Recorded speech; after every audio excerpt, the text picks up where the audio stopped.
Hello বন্ধুরা, এই যে আমরা যে এখন তোমাদের সঙ্গে শেয়ার করছি ভিডিওটা, এটা হচ্ছে পুরুলিয়া থেকে আমরা বাঁকুড়া এসেছি। সেই পথে আমরা নেমে তোমাদেরকে দেখাচ্ছি। এটা হচ্ছে বনগড়া জায়গাটার নাম। কি প্রচণ্ড নিস্তব্ধতা, এবং এই নিস্তব্ধতা আর নীরবতা যে কিভাবে কথা বলে সেটা এখানে না আসলে আমরা দেখতেই পেতাম না, বুঝতেই পারতাম না।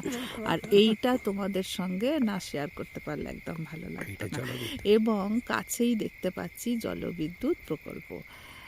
আর তারারা এখন খুব একটা দেখা যাচ্ছে না, মনে হচ্ছে আকাশে মেঘ করেছে। আমার সঙ্গী সাথীরা সবাই খুব আনন্দ করছি। তোমাদেরকে হয়তো ফটোটা খুব ভালো দেখাতে পারছি না, ফটো ভালো আসছে না। ইনফ্যাক্ট এইরকমই পুরো অন্ধকার।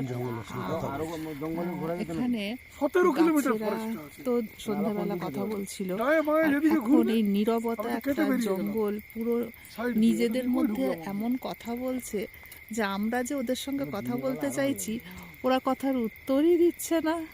কত কথা ওদের সাথে বলছি, ওরা কিন্তু কথা বলছে না, ওরা নিজেদের মধ্যেই কথা বলতে চাইছে। ওদেরকে বলছি, তোমরা ভালো আছো তো, এখানে তোমরা একা একা ভালো থাকো তো। ওরা মনে হয় খুব আনন্দে থাকে, সেটা বুঝতে পারছি। শহরের ওই কলকাতার আমাদের তিলোত্তমা শহরের ওই যে যানজট, ওই যে একঘেয়েমি, তো ওই যে একঘেয়েমি জীবনের থেকে এইখানে এসে এই মুক্ত, এই যে আকাশের তলায়, এই আকাশের তলায় একটা জোরে নিঃশ্বাস নেওয়ার কি যে আনন্দ বলে বোঝাতে পারবো না।